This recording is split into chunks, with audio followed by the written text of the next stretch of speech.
everybody, how's it going? I get little short emails with little very brief stories for now and then, and a lot of them don't make it to the podcast, and that's really not fair.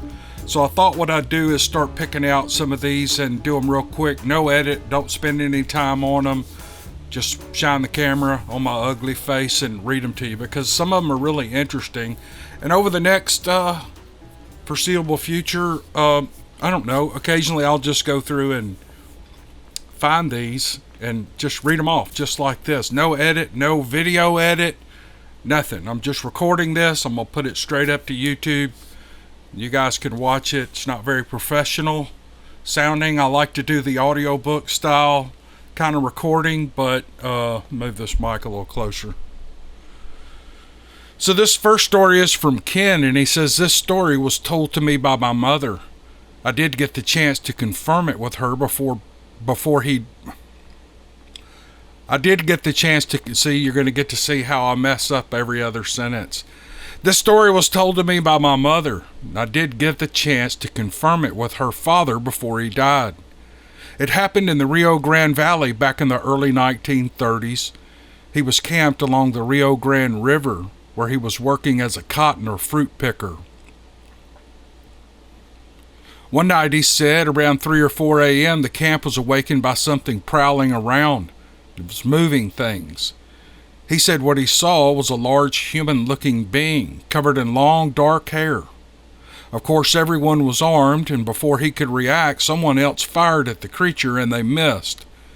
He said it turned and started to run, but it was heading straight for the flatbed wagon.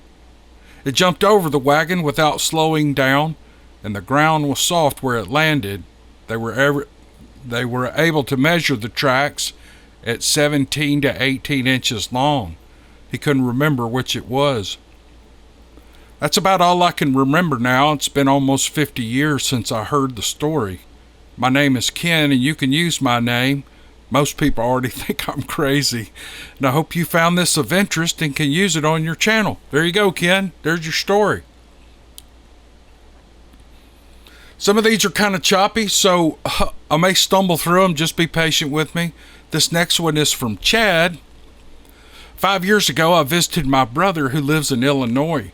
When visiting my brother, we always go to see his wife's son, Chad. Chad lives on a large farm with his wife, and he raises cattle, and he lets my brother put out a large garden every year. He lives in a 2-story log house with a balcony that overlooks the woods and pastures. Chad said while deer hunting on his property, he saw a floating orb moving through the woods just before daylight. He said there was no noise, it was just a lit orb. The following year, I was visiting my brother again, when late at night, Chad called my brother and said to come over, which he did. He showed us a video that he took on his phone, and it shocked the hell out of both of us. He was standing on his balcony, and he saw a triangle-shaped UFO silently and slowly moving across his pastures over the cows. He said he called his wife to see this, which she did, and it was a silver triangle shaped with windows on the side. There was no noise, nothing. Chad said after it moved out of sight, 2 F-15 jets came over his property in pursuit of the craft. He said after that experience, they had seen a lady in white as a ghost walking about the property. I'm sad to say Chad developed cancer and he passed away 2 years ago. The property sold and his wife is unable to be contacted.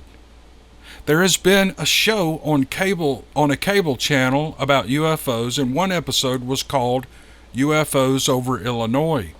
Yes, it's true, as well as my brother saw the video, which none of his family knows what happened to it after his death. It's strange, but true. Well, Chad, this letter isn't from Chad, but to the writer, thank you very much. It's a great story. This is very interesting. Like the video just vanishes, but people see these things all the time. All right, let's move on to the next one. This is from Alan. I've heard many stories about Mount Rainier and people missing without a trace. I'm a Native American and I've spent countless nights on Mount Rainier alone. I've seen the wild man, however, he just watches over me. He didn't invite me for lunch, nor did I meet his wife. I have been around the other protector of the woods, Bigfoot, more than once. I've spoken to bears, and it's where I received the bear as my spirit animal. I've seen many spirits, especially around Mother Mountain, and when we enter the wilderness with contempt, the wilderness will consume you. I'd like to tell you some of my stories, and when I listen to most encounters, I'm talking to the people that survived their encounter, the Bigfoot, the wild man, and the shapeshifter. They don't want to have to hurt you, they generally just want you to leave. However, if you respect their house, they will protect you. Alan, if you have some stories, type them up and send them in, brother. I will share them. This next one is from Richard. Hey Cam, on a late summer night in 2001, a friend and I, who is now my son-in-law, were broke down along the road. My truck blew a transmission line right before the road into the strip mine that I worked at. I pulled on in and stopped, and I was working on fixing it using a lighter for light. And then my friend said, Is that an airplane going to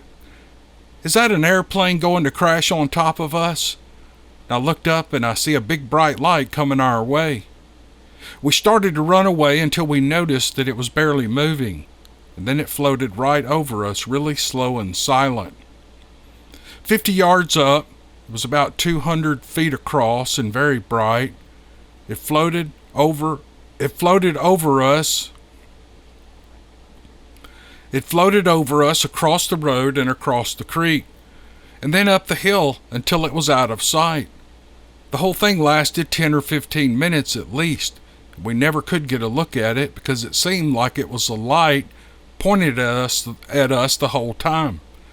We felt like a deer in the headlights the whole time. We are in the Pennsylvania mountains, and you wouldn't think they would fly hot air balloons at night here, and I don't know what the hell it was, and it bothers me to this day. Richard, I can absolutely see that. I've had a couple of experiences like that, and I shared them in other podcasts, and they were pretty good. So here's a last story. This one's a little longer than the other 3 or 4, but I'm gonna share this because it's interesting. I don't know if you can use this story on your podcast, but you're welcome to it.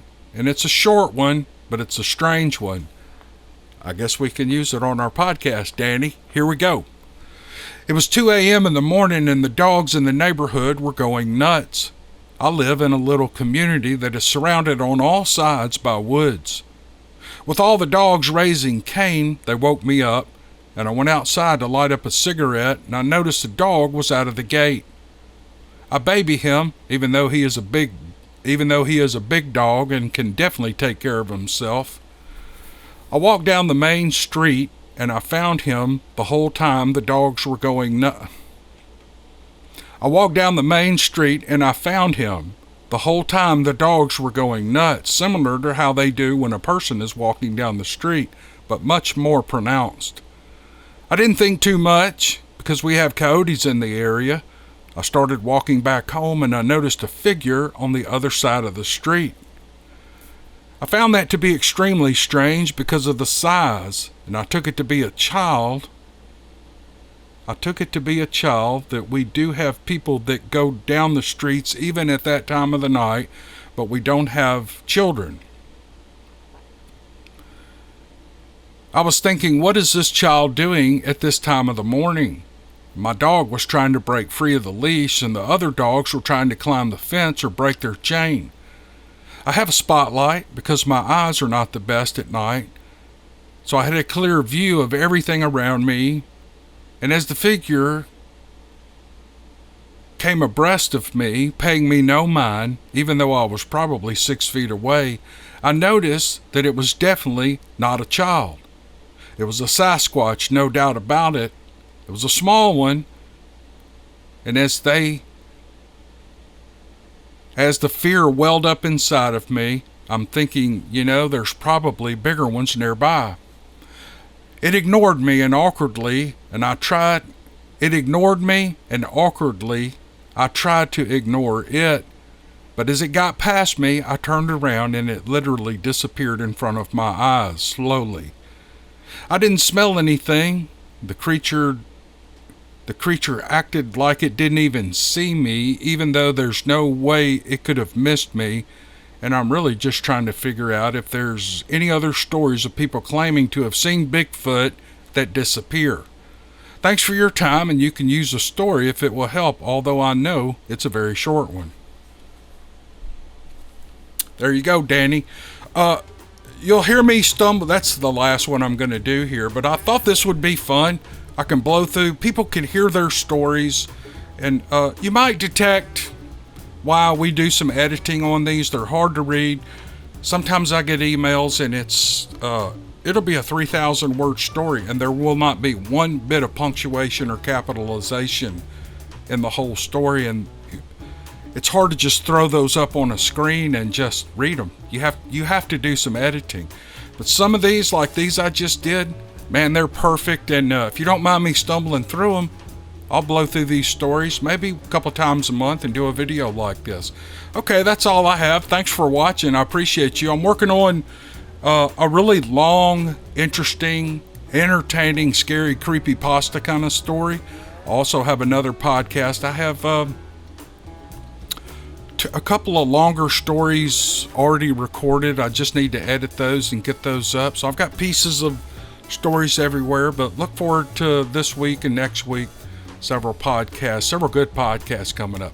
All right, we'll see you guys on the next one. I really appreciate you. Talk to you soon.